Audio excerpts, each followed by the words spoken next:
The following is a presentation of the Austin Reed Network, now streaming for free on Roku and Amazon Fire TV.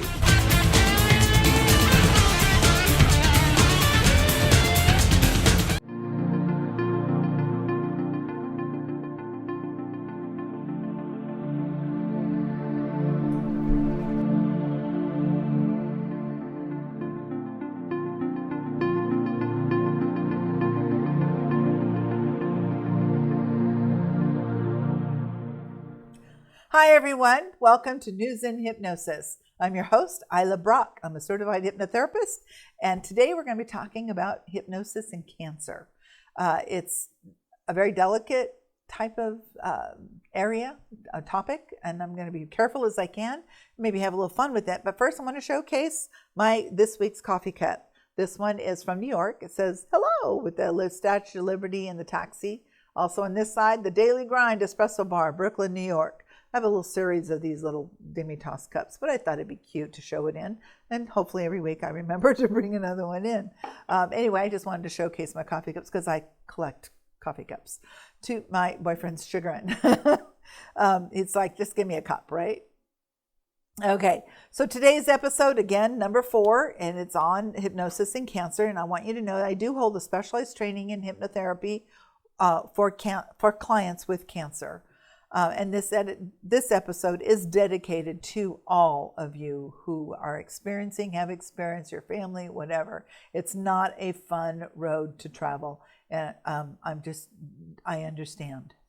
So let's first of all talk about, there are over 100 types of cancers. And no, I'm not going to name them all, just a couple later on. But I want to define what cancer is. But first, before I do that, I want you to know, a little disclaimer here, I am not a doctor or a medical official of any way or in any capacity.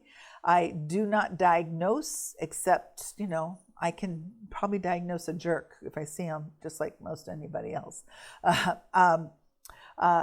I just want to make sure you're very clear. The information I have is research that I collected from other experts who are doctors or medical professionals or scientists, etc.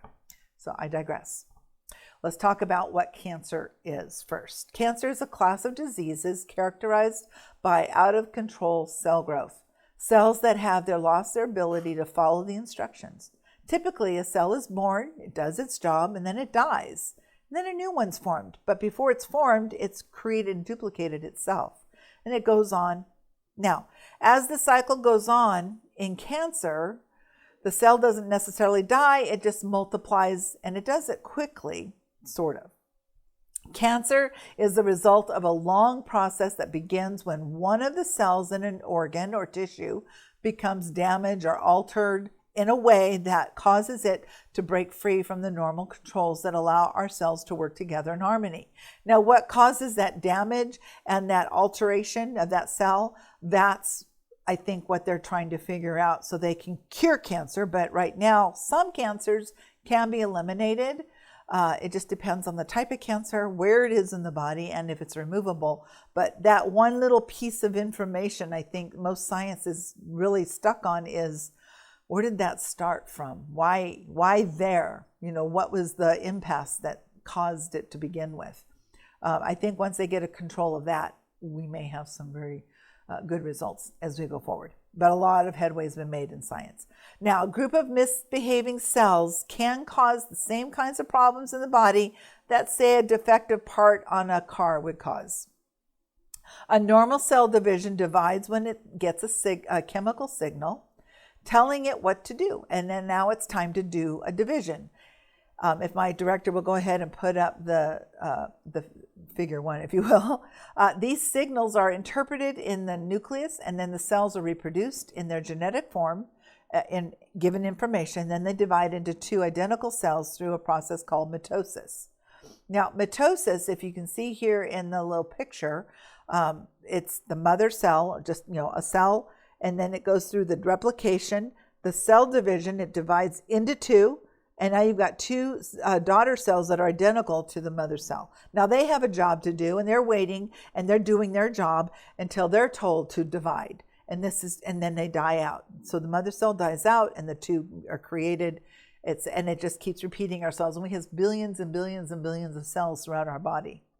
Cancer cells do not obey the rules, and it will divide even if they're not receiving any appropriate signals to divide or whatever. And this information was acquired from Cancer Quest at Emory University.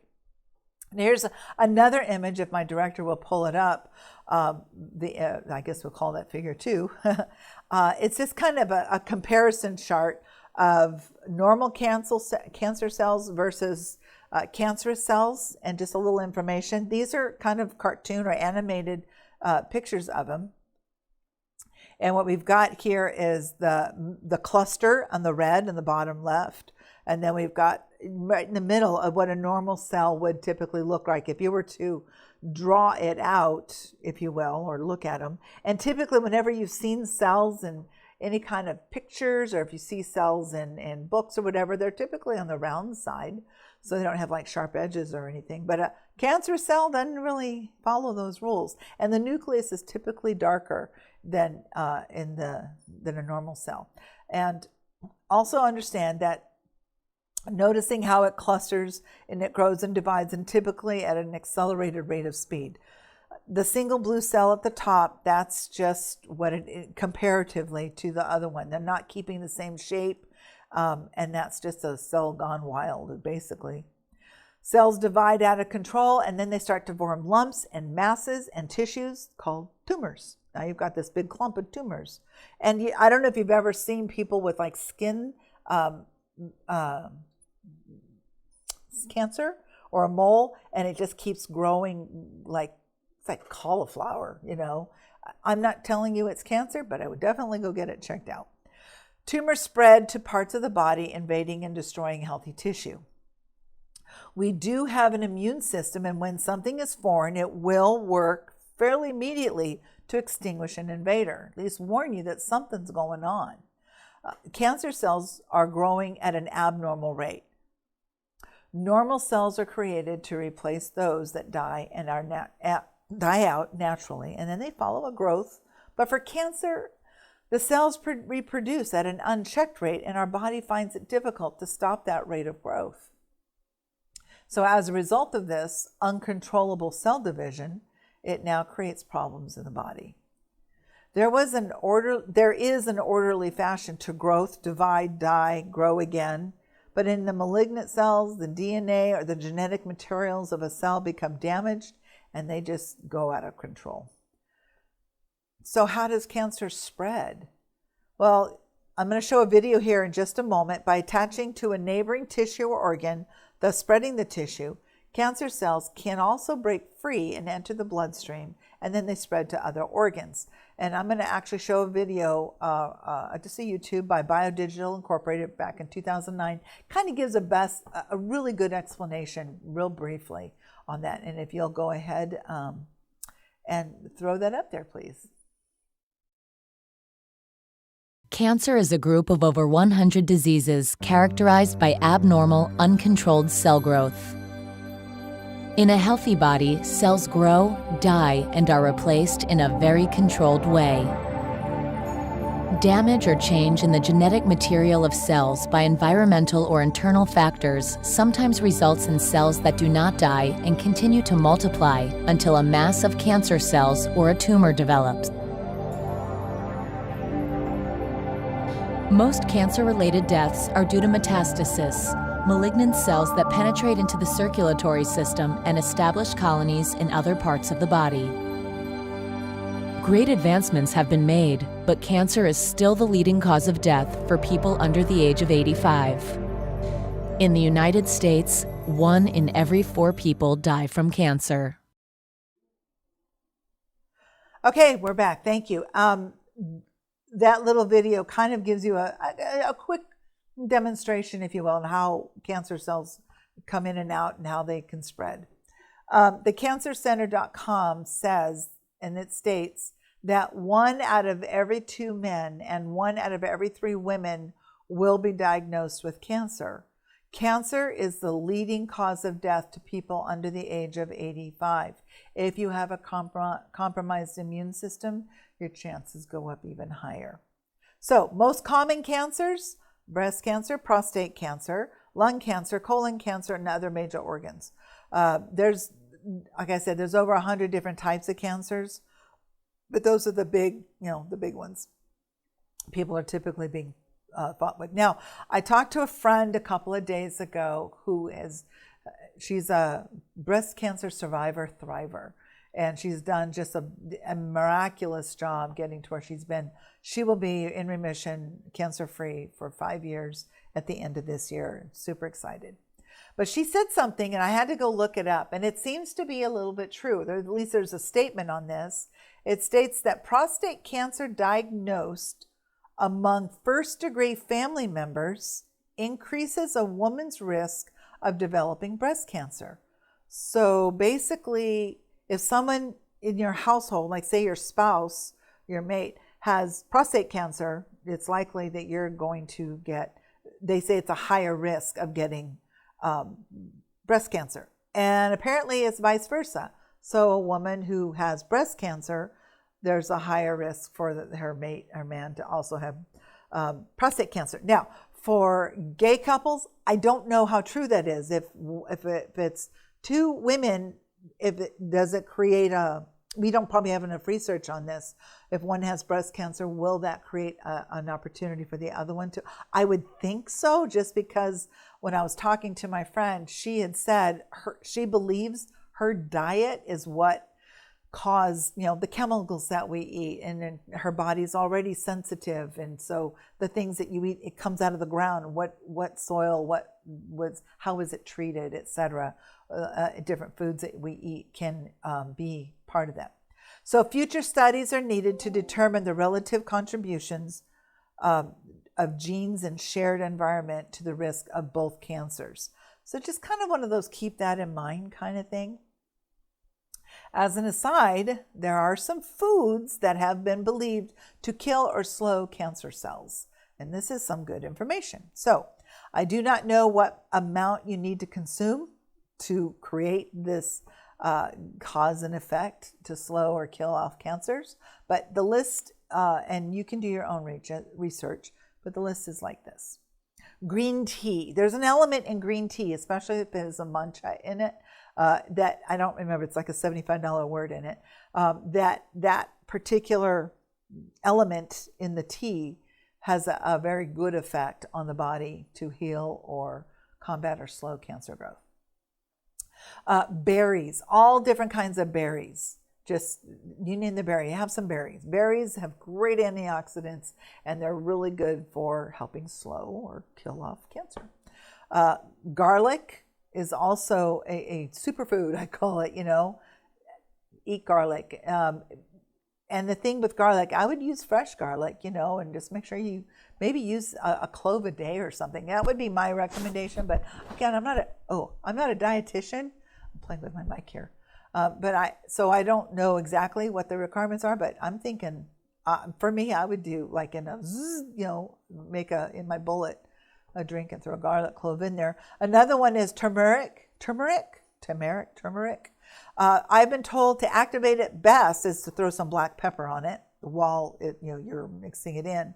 And another one is cruciferous vegetables such as radishes, broccoli, cauliflower, turnips, cabbage, Brussels sprouts, and I'm going to throw in beets. I understand beets is also a superfood, kind of like garlic is. There's many other foods, but these are the 5 that I had that I've learned that come up. Now, this is where I'm going to take a quick break. You're going to hear from a word from our sponsor, and then we'll be right back where I'm going to tell you how hypnosis can actually help people who have cancer. We'll be right back.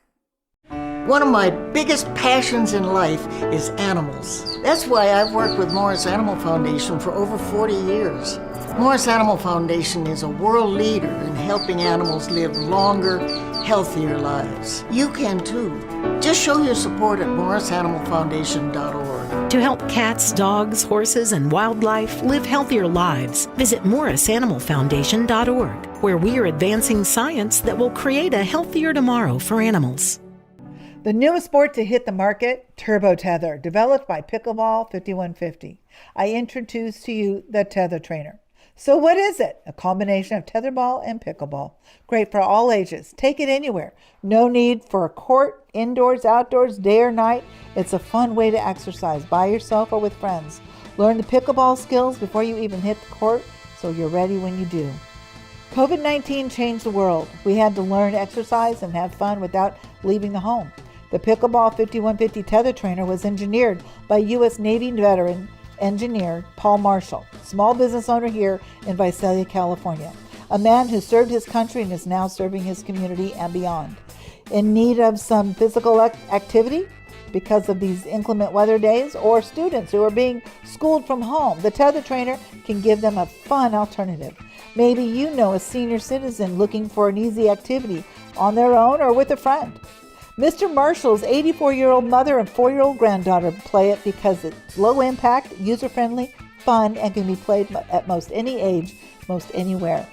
Mr. Marshall says, have fun and keep your mind sharp at the same time. Our youth-friendly paddles are not only stylish, also durable. Small in size and weight, our ultra-lightweight carbon fiber paddles enable children to get started playing pickleball at a young age. Short on time or space and would like to get some exercise today? No problem. The tether trainer is easy to assemble and does not require any tools. Take it with you just about anywhere for some exercise and fun. 5150 pickleball, crazy fun that is. Get the benefits of 5 games in 5 minutes. Save the drive time, play at home, exercise, and have fun. Fun together or alone, it'll enhance your quality of life. Fundraising opportunities are also available. Let's make every day a pickleball day. There are a variety of colors and options available. Just contact Paul Marshall at paulmarshall@outlook.com or phone him at 559-909-1163. Website is pickleball5150.com. And now back to the show. Okay, everyone, thank you for that lovely commercial. Got to have people pay for this, right? Anyway, isn't that what Alfred Hitchcock used to say? No, we have to have a word from our sponsors or whatever. He would always have those funny little lines. Anyway, I'm going to now discuss with you how in the world can hypnosis help. I'm glad you asked that. It can help, and it can speed recovery. What does it do? What are some things that hypnosis can do to help you recover? Well, let's see. It can relax the mind. It can relax the mind to where you're in an emotional state and create an effective arena with which the body does not have to fight against your stress and try to heal itself. Cancer can start to just be able to handle it better, even after treatment. Hypnosis can help, again, with anxiety and depression, and even an attitude with your family, with yourself, just your own behavior, how you handle it. And I understand that chemotherapy, even radiation, does tend to create a strange attitude and mood swings, and some drugs that they give you while you're going through cancer can also create that kind of a mood swing you want to avoid best you can. So it can help quiet your mind, and I can provide you tools, hypnotic suggestions, and it helps you from before, during, and even after treatments. You just listen to these hypnotics, and then you put yourself on a path of nature, for example, enjoying whatever it is you want that makes yourself content and happy and out of stress. And you can even listen to it while you're going through let's say you're going in for chemo treatment. I give you you get the headphones and you put on the hypnotics and you just listen during treatment. And there's one hypnotics that I've used many times and for many different reasons, and it's basically an imagery of you going inside your own mind, making the changes and it's from an interesting perspective. So you get to make those changes within your own mind. So hypnosis can help, and I'm going to give some real quick lessons learned. First of all, some examples of how it's helped. My son's girlfriend, who has since passed, but she suffered with cancer for many, many years. And the one time I got to work with her, she was in the hospital. She hadn't been able to walk in a few weeks. She had to be assisted with the nurse on one side or the other to get to the bathroom, which was like maybe 5 feet away. So that's how she, but she didn't have to do bedpans, and they didn't cath her or anything. So I was there just to help her out, just to see. It was my first time using this method with her, and it went beautifully, and everything went great. My son was sitting right there next to me while I'm going through this with her. He was watching me.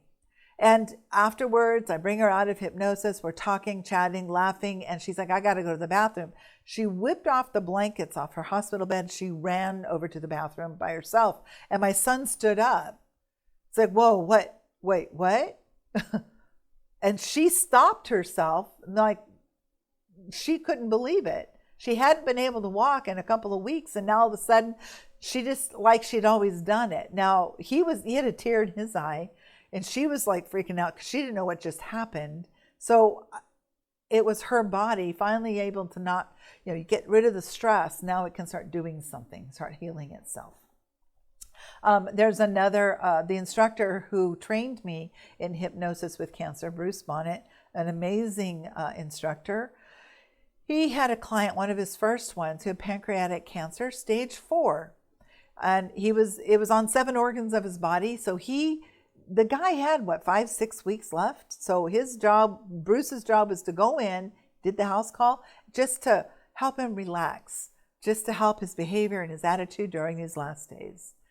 Bruce went every single week for 2 years. And at the end of that, they couldn't even find the cancer in his body. It had been completely eliminated by the power of his own mind.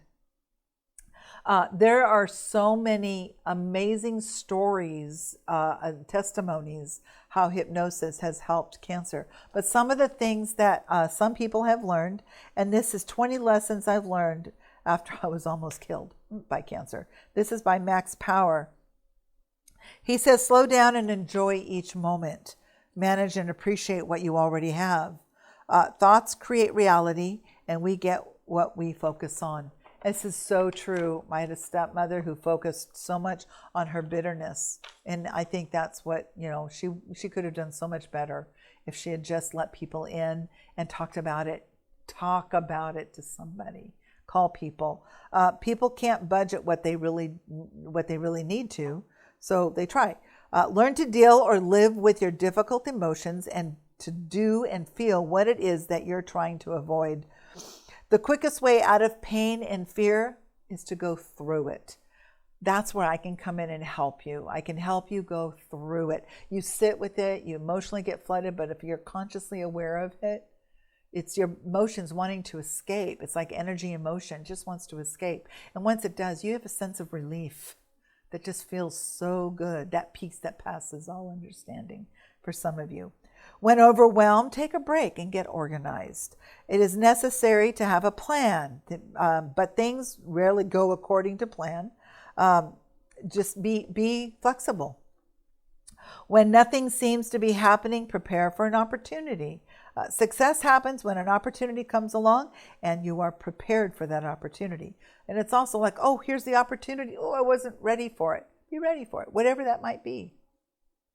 Learn to fulfill as many of your own needs as you can, because when you're less needy, you become more attractive to other people and less combative, or less a jerk, if you will. If you want to make changes in your life, you need to keep distractions at a minimum and spend some of your time fully conscious on what's going on in your just because a thought comes into your head doesn't mean you need to react to it or give it any attention or any emotion. You can dismiss thoughts. What we do is we tend to we react to life. So life happens and we react to it. It might be interesting because that's the energy. So why don't we change that energy and let life react to us? When you're not working, your days and nights, weeks and months can become a blur. Okay, well, it's pretty easy to have a day go by with nothing important getting done. And be fine with it. Sit with it. And it's okay. There's no guilt here. And if anyone's trying to throw that out there, if you're going through this, just know that there's so many groups out there that are going through it too, and they are there to help you know that you're not going crazy. It's just these little cells that are attacking your body, and you're going to do everything you can to fight it. And fight it. Fight it. You must focus on finding solutions that are willing to experience setbacks and frustrations if you want to be successful. There's no guarantee that hypnosis is going to do anything other than relax you, and I don't even know if I can guarantee that. But I can promise I'll be effective. Hypnosis is incredibly effective, and I just ask that you follow along. If you're interested in having some idea of what it is that I do, send me an email. My contact information is on the screen here. Send me an email or call me or go to my website, my contact page. I will send you a free recording, a relaxation recording, and just go with it. It's something you can sleep with. It's just that. It's not a hypnotics or anything. It's just a relaxation meditation, guided meditation to help you relax. And it's even put me to sleep, and it's my voice. I keep hitting my mic. Sorry, guys. Anyway, this is a wrap for this show, and I know it was very fast, and it was just a very loose amount of information. More to come. And next week, I'll be working with something called hypnosis and pain management. Ooh, interesting. Yeah, that's a big one, and I kind of look forward to sharing what that means and how it can help. Until next week, everyone, thank you so much for joining. I appreciate it. Again, reach out to me by phone. I do sessions in person in Visalia, California. I can do them remotely, either on the phone or on, I use Zoom, so we can do face-to-face remotely. I do occasional house calls too, but that's, some details need to be worked out. Take care, everyone, and have a great, fantastic weekend. Until next week. Isla out.